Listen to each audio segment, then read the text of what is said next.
కోట్ల రూపాయల విలువైన భూములపై కన్నేసిన కూటమి నేతలు వాటిని కబ్జా చేసేందుకు ఎంతకైనా తెగిస్తున్నారు.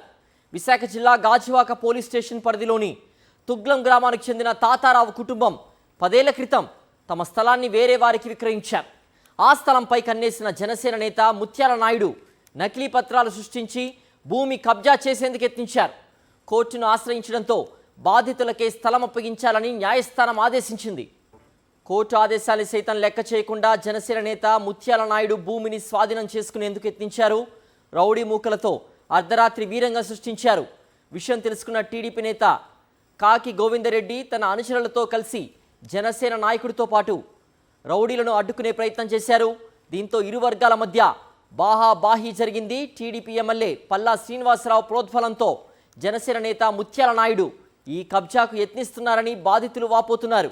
అయితే ఎమ్మెల్యేతో ఉన్న విభేదాల కారణంగా టీడీపీ నేత గోవిందరెడ్డి బాధితులకు అండగా నిలిచారు.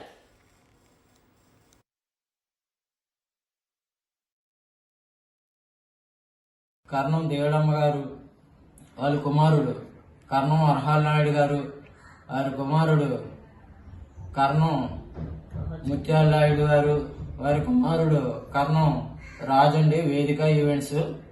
వారు ఇప్పుడు ఆ భూమి మాది అని చెప్పి దొంగ పత్రాలు పుట్టించి ఆ భూమిని కబ్జా చేసి ఎలాగైనా ఆ భూమిని వారు ఆక్రమించుకోవాలని చూస్తున్నారండి.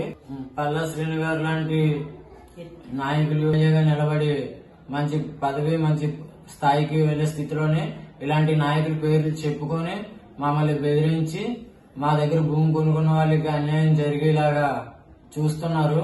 దయచేసి మా దగ్గర భూమి కొనుక్కున్న వాళ్ళకి ఎలాగైనా న్యాయం జరిగేలాగా చూడాలని పల్లా శ్రీను గారిని మేము కోరుకుంటున్నాము.